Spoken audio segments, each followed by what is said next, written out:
आणं नमो आयरीयाणं नमो अध्यायाणं नमो लोये सवसाहोणम्। अनंत अनंत परम सिद्ध भगवान की जय।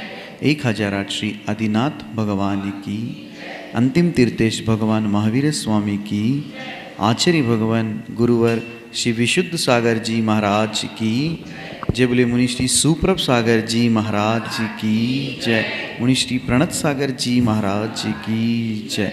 जय जनबंधु, समीचीन विकल्पों का सम्यक समाधान इस लोकप्रिय कार्यक्रम में मैं आप सभी का स्वागत करता हूँ। प्रतिदिन की भांति आज हम उपस्थित हैं सुप्रभ उवाच यूट्यूब चैनल पे। सुप्रभ उवाच यूट्यूब चैनल्स के माध्यम से यह जो लोकप्रिय कार्यक्रम आप सुन रहे हैं सम्यक समाधान, इस कार्यक्रम के जो मेन उद्देश्य है वो उद्देश्य जो देश विदेश और जिनके मन में विकल्प उठते हैं उन विकल्पों का सम्यक समाधान साक्षात पंच परमेष्ठी मुनि श्री सुप्रभ सागर जी महाराज एवं मुनि श्री प्रणत सागर जी महाराज के मुखारविंद से हम सब लोग प्राप्त करें। और यह उनका हमारे ऊपर अनंत अनंत उपकार है कि वह अपना समय निकालकर हमारे लिए, अपने चैनल के लिए, यह सुप्रभ उवाच चैनल के लिए सम्यक समाधान का समय दे रहे हैं। और जैसे कि मैंने आपको कहा कि जैसे नाम सम्यक समाधान है और वैसा इस कार्यक्रम का काम भी सम्यक समाधान है। समाधान किसी एक का है और सवाल विकल्प किसी एक का हो सकता है, लेकिन समाधान असंख्य जनों का हो सकता है। क्योंकि आजकल टेलीविज़न के माध्यम से या यूट्यूब के माध्यम से हम घर बैठे मुनिश्री के जो ये सम्यक समाधान कार्यक्रम का लाभ ले रहे हैं, उसके लिए यह पॉसिबल होता है, यह हो सकता है कि हम लोग अब तक यह विकल्प के समाधान पहुंचा पा रहे हैं। आज के लिए इतना ही। और मुनिश्री तक जुड़ते हैं अपन, आप लोगों के बीच में अंतराय नहीं बरते हुए मैं मुनिश्री के चरणों में बारंबार नमोस्तु करते हुए मुनिश्री प्रणत सागर जी महाराज जी को यह निवेदन करता हूँ, हे स्वामी नमोस्तु नमोस्तु नमोस्तु, आज के कार्यक्रम को गति प्रदान करते हुए संचालित करें। नमोस्तु महाराज जी, नमोस्तु महाराज जी, नमोस्तु महाराज जी। ओम नमः सिद्धेभ्य। नमो अरिहंताणं नमो सिद्धाणं नमो आयरीयाणं नमो अध्यायाणं नमो लोये सवसाहोणम्। पंच परमेष्ठी भगवान की, परम पूज्य आचार्य भगवंत गुरुवर विशुद्ध सागर जी मुनि महाराज की, परम पूज्य मुनि श्री सुप्रभ सागर जी महाराज की।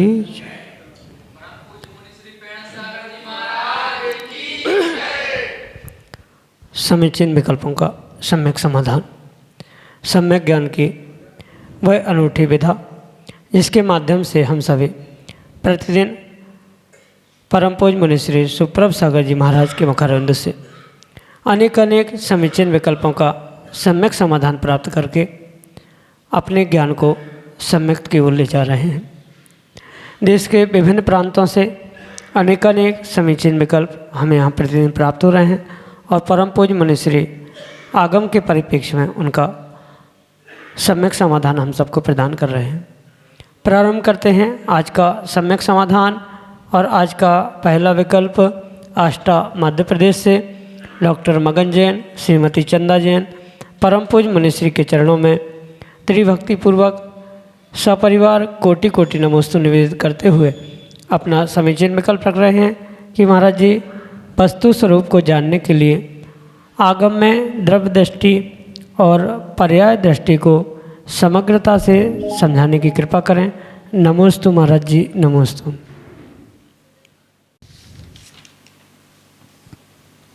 ओम नमः सिद्धम। परम पूज्य आचार्य भगवान गुरुवर विशुद्ध सागर जी महाराज की, परम पूज्य मुनि श्री सुप्रभ सागर जी महाराज की। जिनागम में जो अनेकांतात्मक वस्तु का स्वरूप बताया, उस एक वस्तु को समझने के लिए अनेक दृष्टियों को प्रदान किया गया और उन अनेक दृष्टियों में से उस अनेक धर्मों को समझने के लिए जो मुख्यतः से दो दृष्टियाँ प्रदान की गई है, उनका नाम द्रव्य दृष्टि और पर्याय दृष्टि। जो वस्तु है वह द्रव्य गुण पर्यायात्मक हुआ करती है, और उस अनेकांतात्मक वस्तु को अनेक अपेक्षा से समझने की ज़रूरत के साथ साथ मुख्यतः से द्रव्य और पर्याय इन दोनों दृष्टियों से समझने की आवश्यकता होती है। जो वस्तु अपने उस द्रव्यता को प्राप्त होती है वही गुण और पर्यायों से युक्त होती है, और इसी कारण से इन सभी दृष्टियों को और सभी की उपलब्धता को, सभी धर्मों को समझने की बहुत बहुत अनिवार्यता हुआ करती। और इसी कारण से आगम में एक ही वस्तु को समझने के लिए द्रव्य दृष्टि और पर्याय दृष्टि, दो दृष्टि भले ही भिन्न भिन्न कही है, पर वहाँ वस्तु एक ही है, ये समझने की आवश्यकता। द्रव्य के अभाव में पर्याय और पर्याय के अभाव में द्रव्य कभी भी नहीं रहता, पर उस द्रव्य और पर्याय को देखने की भिन्न भिन्न दृष्टि कही गई है। जैसे जीव द्रव्य है और मनुष्य पर्याय है, पुद्गल परमाणु ये द्रव्य है, और कागज, पेन, माइक आदि ये सब कुछ उसकी पर्याय कही जाती है। ये मात्र देखने का, दृष्टि का और नज़रिया का अंतर है, वस्तु तो वही है। और इस वस्तु के समझने के लिए इन दोनों को समझने की नितांत आवश्यकता है, अनिवार्यता। जो सतरूपी द्रव्य रूपी जो वस्तु है उसे द्रव्य कहते हैं, और जो उत्पाद व्यय रूपी वस्तु है उसे ही आगम में पर्याय कहा।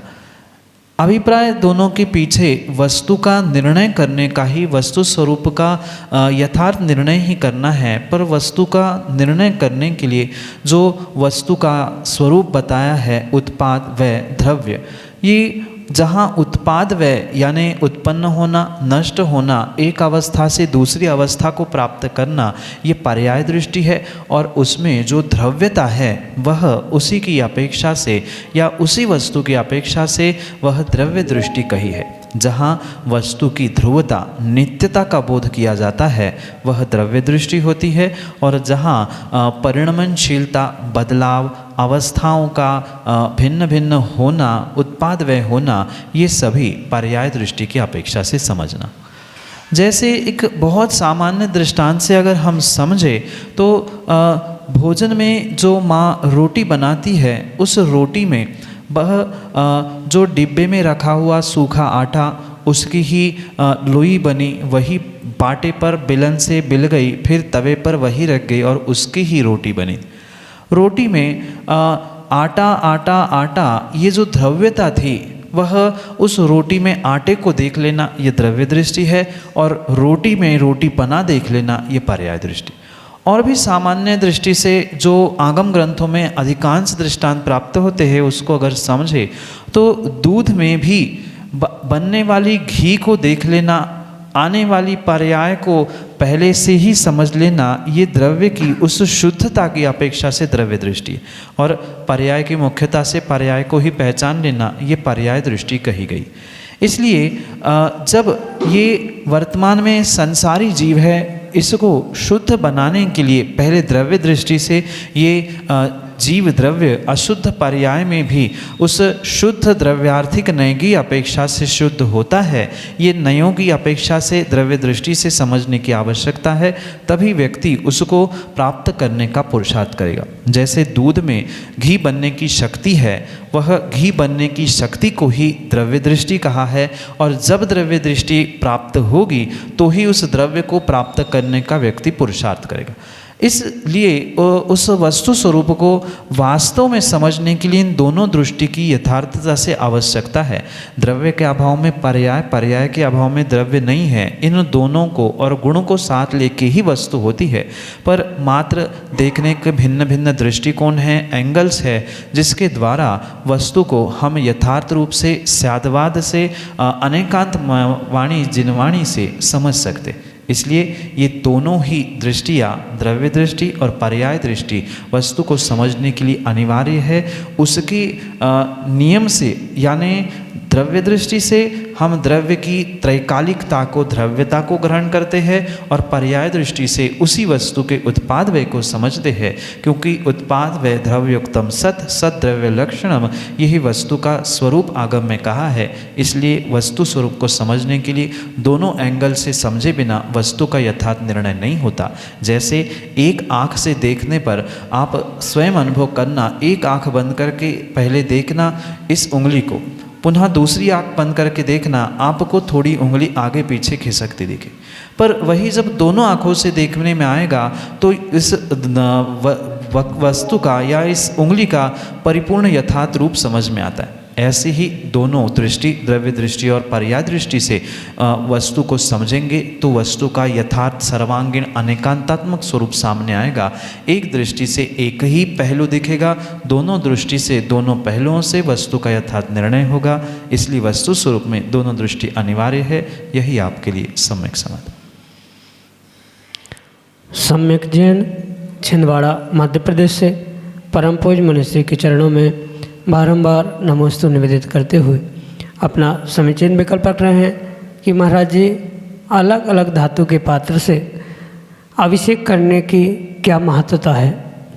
अगर समाज के पास पैसे की अधिकता है तो उसे अनाथ आश्रम या ज़रूरतमंद की मदद करना बेहतर है या सोने की झाड़ी बनाना? हमारे समीचीन विकल्प का सम्यक समाधान करने की अनुकंपा करें। नमोस्तु महाराज जी, नमोस्तु।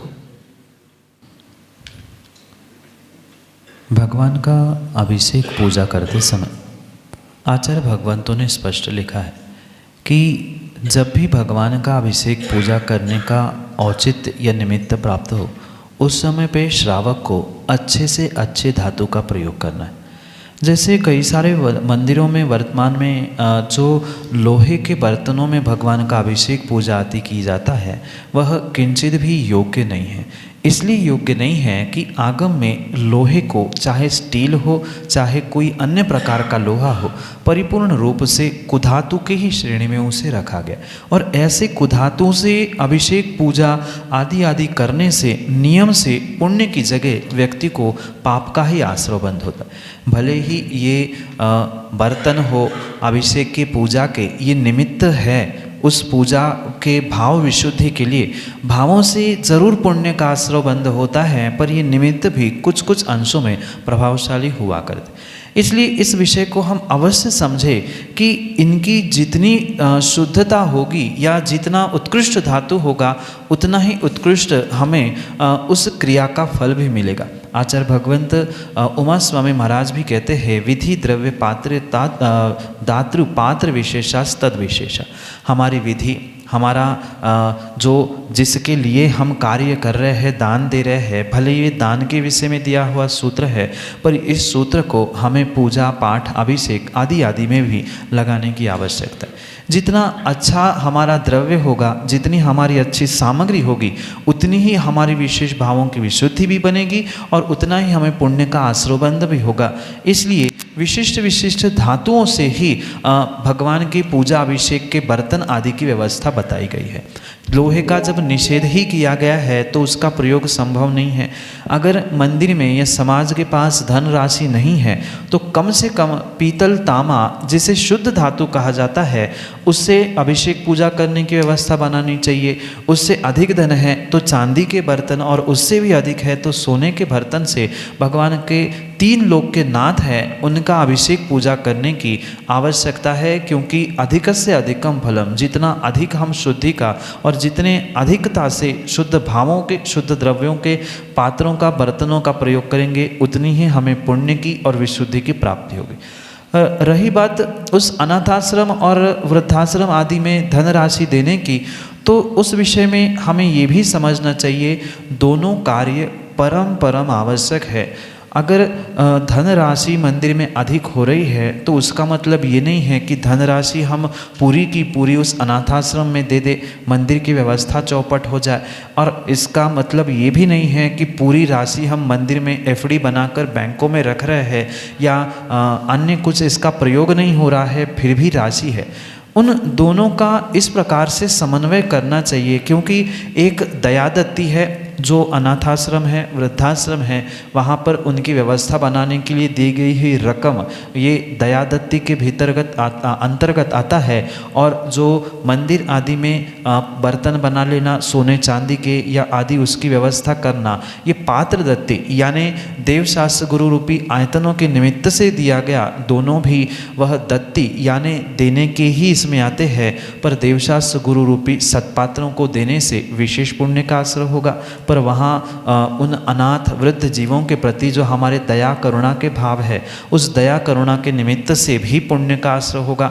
इसलिए मंदिर की समाज की उस धन राशि का इस प्रकार से नियोजन किया जाए कि कुछ राशि अनाथाश्रम या ज़रूरतमंदों को दी जाए और कुछ राशि का प्रयोग संग्रह करते करते मंदिर के इन बर्तन द्रव्य सामग्री आदि खरीदने में किया जाए, क्योंकि दोनों भी परम आवश्यक है। दोनों का अपने अपना स्थान भिन्न भिन्न है, उसकी भी आवश्यकता है और इसकी भी आवश्यकता है। इसलिए समन्वय करते हुए दोनों कार्यों को धारण करें और दोनों कार्यों के लिए अपनी राशि आदि प्रदान करें। यही आपके लिए सम्यक समझ। श्रीमती बबीता जैन, वर्धमान कॉलोनी, सागर, मध्य प्रदेश से परम पूज्य मनीषी के चरणों में बारंबार नमोस्तु निवेदित करते हुए अपना समीचीन विकल्प रख रहे हैं कि महाराज जी कई स्थानों पर मंदिरों में चंदन के स्थान पर हर श्रृंगार के फूलों का प्रयोग होता है, क्या यह उचित है? एवं केसर चंदन के स्थान पर हल्दी का प्रयोग कर सकते हैं क्या? हमारे समीचीन विकल्प का सम्यक समाधान करने की अनुकंपा करें। नमोस्तु महाराज जी, नमोस्तु। ओम ह्रीं श्री आदिनाथ जिनेन्द्राय संसार ताप विनाशनाय चंदनम निरूपामिति स्वाहा। हम वचनों से तो संसार का ताप मिटाने के लिए चंदन चढ़ाना चाहते हैं, पर तीन लोक के नाथ के सामने हर श्रृंगार का रंग हल्दी या अन्य कृत्रिम रंगों से अगर जल को चंदन का रूप देकर चढ़ा रहे हैं, तो माँ आप स्वयं ही सोचे, क्या हम भगवान के सामने ही मायाचारी नहीं कर रहे हैं? हमारी जिस प्रकार की शक्ति है भले ही उस प्रकार से हम कार्य करें, पर कम से कम देवशास्त्र गुरु के चरणों में तो हमें छल कपट नहीं करना चाहिए।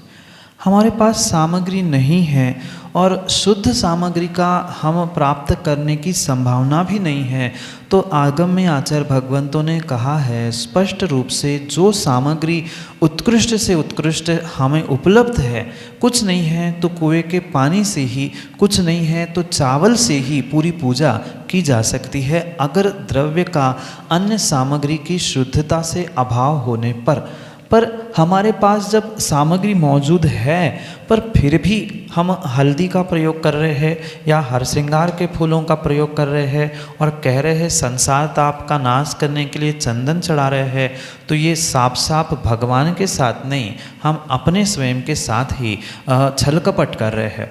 और ये भी आगम की पंक्ति को हमें याद रखना होगा कि जो सच्चे देवशास्त्र गुरु के सन्निधि में हम जो कार्य करते हैं वह परिपूर्ण रूप से हमारे लिए निधत्ति निकाचित रूपी कर्म बंध करने के लिए कार्यकारी हो सकता है। इसलिए ये जो कार्य व्यक्ति वर्तमान में कर रहे हैं कि हर श्रृंगार के फूलों को सुखाना, उसके फूलों के उस पीले केसरिया डंठल को सुखा के उससे जो घिसते हुए जो चंदन या केसर बनाया जा रहा है, वह परिपूर्ण रूप से आगम में इसका किसी भी प्रकार से उल्लेख नहीं मिलता। और वहाँ हम फूल चढ़ाने की बात नहीं कर रहे हैं, वहाँ तो हम शुद्ध चंदन की बात कर रहे हैं, तो वहाँ चंदन ही होना चाहिए।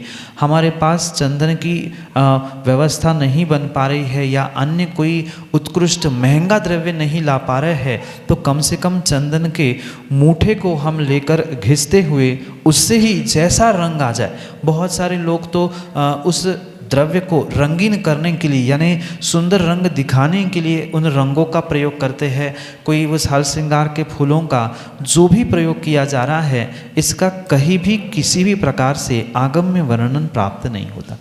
जब पूर्वाचार्यों की मूल संस्कृत आदि पूजाओं को हम अगर समझेंगे तो वहाँ स्पष्ट रूप से पूर्वाचार्यों ने केसर आदि का उल्लेख, चंदन आदि का ही उल्लेख किया है। वर्तमान में भले ही उस केसर चंदन आदि को लेकर बहुत सारा ओहापोह और चर्चा चल रही है, पर पंडित जी ये भी बात समझनी होगी कि पूर्वाचार्यों ने जो भी व्याख्यान किया है, उनके संस्कृत प्राचीन पूजाओं को अगर उठा के देखा जाए तो पूर्वाचार्यों ने भी स्पष्ट रूप से केसर और चंदन का वर्णन किया है। ऐसा उन्होंने कहीं नहीं कहा कि चंदन ही चाहिए कि वो ठंडा होता है, केसर गर्म होता है, ऐसा कहीं भी अभिप्राय पूर्वाचार्यों ने उल्लेखित नहीं किया है। उन्होंने जब जब विशेष विशेष सामग्री का व्याख्यान करते हुए सुगंधित द्रव्यों का व्याख्यान किया है, अगुरु चंदन या अनेक प्रकार के चंदन जो है, केसर है आदि, उन्हीं सामग्री का प्रयोग करने का व्याख्यान स्पष्ट रूप से उस द्रव्य चढ़ाते समय आदि आदि के कार्यों में प्रयोग करने की व्याख्या की है। पर वर्तमान में जो हल्दी का या हर श्रृंगार के फूलों का प्रयोग किया जा रहा है, ये किंचित भी आगम की अनुकूल क्रिया नहीं है। हल्दी तो सीधी बात है, वो तो एक मसाले की सामग्री खाने के लिए है। बहुत सारे जीवों का ये तर्क है कि पंचकल्याणक आदि में तो वह हल्दी का प्रयोग किया जाता है, पर पंचकल्याणक में हल्दी का हल्दी के रूप में प्रयोग किया जाता है, ना कि चंदन के रूप में प्रयोग किया जाता है। जबकि हल्दी एक सुगंधित द्रव्य है, हल्दी एक औषधीय द्रव्य है, हल्दी परिपूर्ण रूप से उत्कृष्ट कार्यों में, अनुष्ठानों में प्रयोग करने योग्य वस्तु है, पर उसे हम चंदन कह के नहीं चढ़ा सकते। फिर एक काम किया जाना चाहिए कि जब हम भगवान को वहाँ चंदन चढ़ाते हैं तो जो पूर्वाचार्यों से चली आ रही परंपरा है, वहाँ हमें संसार ताप विनाशनाय हरिद्रकम निरोपामिति स्वाहा ऐसा सूत्र बदलना चाहिए, या हर श्रृंगार पुष्पम निरोपामिति स्वाहा, इस प्रकार के सूत्र बदलेंगे तो कम से कम मायाचारी तो बचेंगे। पर ये आगम में ऐसा कहीं उल्लेख नहीं मिलता। इसलिए जो जो आगम में पूर्वाचार्यों ने जिन शब्दों का प्रयोग किया है, चंदन, केसर, गार, जो आपने दशलक्षण में भी पढ़ा होगा, चंदन, केसर, गार, वहाँ जब स्पष्ट लिखा है, भले ही उसकी प्रकृति कैसी हो, पर जब पूर्वाचार्यों ने उसका उल्लेख किया है, हमें उसको उसी प्रकार से समझना होगा, क्योंकि किसी भी प्रकार से माँ हमसे पूर्वाचार श्रेष्ठ थे और उन श्रेष्ठों के वाक्यों को हमें श्रद्धा के साथ स्वीकार करने की आवश्यकता है। और उन्होंने जब कहा है कि चंदन केसर का ही प्रयोग चावल को पीले करने के लिए, चंदन आदि करने के लिए करना चाहिए, तो वो ही आगम के परिप्रेक्ष्य में सत्य है। व्यवहारिक कार्य जो आगम के विरुद्ध हो रहे हैं वे किंचित भी उचित नहीं है। हल्दी, हर श्रृंगार का फूल या अन्य प्रकार के जो केमिकल रंग भी आ रहे हैं, वह अशुद्ध होने से उसका प्रयोग नहीं करना चाहिए। यही आपके लिए सम्यक समाधान। अगले समीचीन विकल्प के लिए मनोरमा कॉलोनी, सागर, मध्य प्रदेश से श्रीमती सविता जैन अपने समीचीन विकल्प के साथ हमारे सामने। मुनि श्री के चरणों में त्रैवार नमोस्तु नमोस्तु नमोस्तु। मैं सविता जैन एक प्रश्न रखना चाहती हूँ, कृपया उसका समाधान करें। श्री पार्श्वनाथ विधान में पूजा के बाद 24 अर्घ हैं जो मूल गाथा संस्कृत में हैं और मुनि श्री के द्वारा उनका अनुवाद हिंदी में किया गया है, तो क्या जो मूल गाथा पढ़कर अर्घ चढ़ाते हैं तो उसमें कोई दोष है या फिर पूरा पढ़ना चाहिए हिंदी और संस्कृत का? नमोस्तु महाराज जी। पूजा हो चाहे विधान हो, वह अनेक प्रकार की भाषाओं में प्राप्त होता है और उनमें से किसी भी भाषा में जिसमें हमारा मन लगता हो या जो हमें पढ़ने में सहूलियत हो, उस किसी भी प्रकार की भाषा का प्रयोग करते हुए हम विधान पूजा कर सकते हैं। जो पारसनाथ विधान में जो अर्घ्यों की बात आप कह रहे हो, उस अर्घ्यों में अगर आपको समय का अभाव हो या पढ़ने में सहूलियत नहीं हो तो आप संस्कृत या हिंदी दोनों में से किसी का भी उच्चारण करते हुए अर्घ्य चढ़ा रहे हैं तो उसमें किंचित भी दोष नहीं है। दोनों पढ़ के चढ़ाएंगे तो हमें विशेष फल मिलेगा, क्योंकि संस्कृत में वही पढ़ा उसको ही भाषांतर करते हुए मुनिश्री ने जो उसका अनुवाद किया है उसको भी वही अभिप्राय है।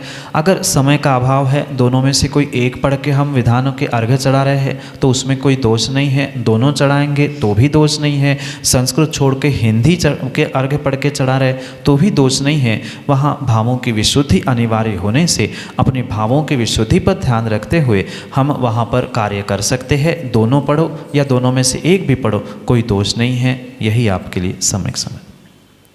श्रीमती साक्षी जैन, मनोरमा कॉलोनी, सागर, मध्य प्रदेश से अगले समीचीन विकल्प के लिए हमारे सामने। नमोस्तु महाराज जी, नमोस्तु महाराज जी, नमोस्तु महाराज जी। महाराज जी, मेरी शंका ये है कि देवशास्त्र गुरु पूजन में जे आखिर में जो अर्घ होता है अष्टम वसुधा पाने को कर में ही 8 द्रव्य लिए। महाराज जी, इसमें क्या है, कभी कभी है ना अर्घ पढ़ के पूरा फिर अर्घ चढ़ाते हैं, मतलब हाथों में पूरा 8 द्रव्य नहीं लेते, तो क्या ऐसा करने से पाप लगता है या भगवान के साथ छल करते हैं? नमस्तु महाराज जी, मेरी शंका का समाधान कीजिए।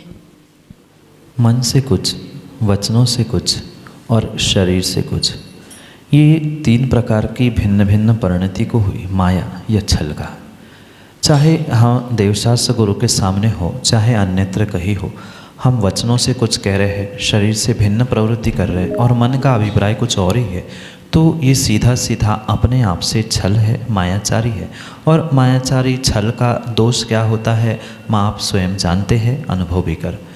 इसलिए ये परम सत्य है। जहाँ अर्घ्य बोल के हम चढ़ा रहे हैं, अर्घ्य का अर्थ ही होता है कि 8 द्रव्यों को मिलाकर ही वह अर्घ्य बनता है। उनमें से कोई भी द्रव्य कम ज़्यादा है तो वह वास्तव में अर्घ्य नहीं है। कर में 8 द्रव्य लिए, यहाँ जो कर का अभिप्राय ज़रूरी नहीं है कम इतनी पूरी द्रव्य ले। जो थाली भी लेकर चढ़ाते हैं आगम के परिप्रेक्ष्य में, वो भी उचित कार्य नहीं है। हाथ में ही वह 8 द्रव्य को ग्रहण करना होगा और तभी वह चढ़ाने योग्य 8 द्रव्य कहलाएगा। क्योंकि अर्घ्य जब भी बनेगा उस एक एक द्रव्य यानी चंदन, अक्षत, पुष्प आदि सबको मिलाकर ही वह द्रव्य, उसमें से कोई भी सामग्री कम है तो वह अर्घ्य नहीं है, और अर्घ्य नहीं है तो वह हमने मात्र शब्दों से कहा है कि कर में 8 द्रव्य लिए, जब 8 द्रव्य है ही नहीं है। बहुत सारे लोग डिब्बी में से चावल निकालते हैं और अर्घ्यम निरुपामिते स्वाहा कर रहे हैं, तो वो भी सीधी सीधी मायाचारी और छल है। क्योंकि अर्घ्य तो तभी बनता है जब प्रत्येक अष्टद्रव्य, भले ही हमने उपचार से पीले चावलों को, चटकों को, उस पीले चटकों को दीप आदि की संकल्पना से ग्रहण किया है, पर कम से कम उनमें से कुछ कुछ अंश तो होना चाहिए। एक लौंग, एक चावल, एक पुष्प आदि कुछ ना कुछ नैवेद्य आदि को ग्रहण करना होगा तो ही वह अर्घ्य होगा, अन्यथा वह अर्घ्य होगा ही नहीं। और भले ही हाथ में नहीं, भले एक क्षण के लिए थाली की भी बात मान ले, पर कम से कम उसमें 8 द्रव्य तो हो, तभी तो अर्घ्य कहलाएगा और हमारा ये कहना सार्थक होगा। अन्यथा वह माया और छल का पाप तो अवश्य ही लगेगा, दोष भी लगेगा। यही आपके लिए सम्यक समाधान। जय जन बंधु, आप हम सभी लाभ ले रहे थे बहुचर्चित लोकप्रिय कार्यक्रम सम्यक समाधान का। प्रतिदिन की भांति हम पुरुषार्थ करते हैं, प्रयत्न करते हैं कि आप लोगों तक कुछ अच्छी और नई चीज़ पहुंचाई जाए, और उसके माध्यम से जो देश विदेश की जो क्वेश्चंस, विकल्प या जो जिज्ञासाएं आती है, उसको हम एकत्रित करके मुनिषी के द्वारा उसका सम्यक समाधान प्राप्त करते हैं।